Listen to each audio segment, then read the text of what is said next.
You are welcome to my channel Grammar School 26. আমাদেরকে অনেক সময় পরিবেশ পরিস্থিতির কারণে প্রায় একই কথাকে বিভিন্নভাবে উপস্থাপন করতে হয়। যেমন দেখো, আমি কাজ করি। এই বাক্যটাকে আমরা এভাবে বলি, আমাকে কাজটা করতে হবে, আমাকে কাজটা করতেই হবে, আমি কাজটা করব, আমি কাজটা অবশ্যই করব, আমি কাজটা না করে পারলাম না, আমার কাজটা করা উচিত, আমার কাজটা করা উচিত ছিল। এই রকম কথা কিন্তু আমরা বলে থাকি। এবার আমরা এই রকম কথাগুলির ইংরেজি শিখব। আমি কাজ করি, ইংরেজি হবে আই ডু ওয়ার্ক অথবা আই ওয়ার্ক। আমাকে কাজটা করতে হবে, I am two do the work, I am two do the work. যখন করতে হবে তখন। সাবজেক্টের পরে এম টু, সাবজেক্ট যদি থার্ড পারসন সিঙ্গুলার অর্থাৎ হি সি যে কোনো নাম হয় তখন হবে ইজ টু, অন্যান্য ক্ষেত্রে আর টু হবে। আমাকে কাজটা করতেই হবে, এখানে দেখো সিম্পলভাবে বলা হয়েছে করতে হবে, এখানে দেখো করতেই হবে। ইংরেজি হবে I have to do the work, I have to do the work. এইখানে যখন সিম্পলভাবে বলা হয়েছে তখন am to is to are to, আর যখন আরও বেশি স্ট্রেস বা প্রেশার দেওয়া হচ্ছে তখন হবে have to has to. Subject third person singular হলে হবে হ্যাজ টু।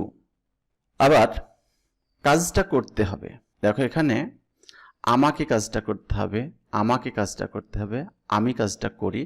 এইখানে সাবজেক্ট নাই, আমি এই জিনিসটা নাই, আছে কি কাজটি করতে হবে, অর্থাৎ এই সব বাক্যের যে অবজেক্ট সেইটা এখন সাবজেক্ট। তো যদি এই রকম কথা বলতে হয় তখন ইংরেজি হবে the work is to be done, the work is to be done.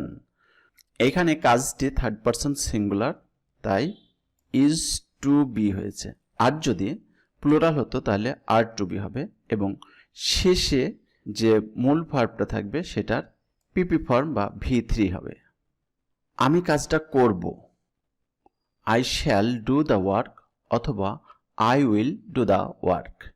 Subject first person হলে তার সাথে সাধারণত শ্যাল বসে, কিন্তু বর্তমানে গ্রামারিয়ানরা সকল সাবজেক্টের সাথে উইল ব্যবহার করাই পছন্দ করেন, তাই আমি দুইটাই রেখেছি।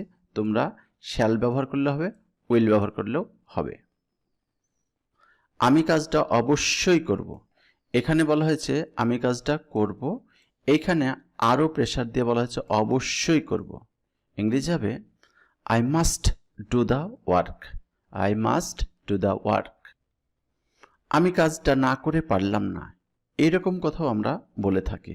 আমি কাজটা না করে পারলাম না, আমি সেখানে না যেয়ে পারলাম না, আমি তার কথা না রেখে পারলাম না। এই রকমের কথা বলার সময় আমরা ইংরেজি বলবো I couldn't but do the work. এটা পাস্ট টেন্সে আছে তাই এখানে কুডন্ট ব্যবহার করা হয়েছে।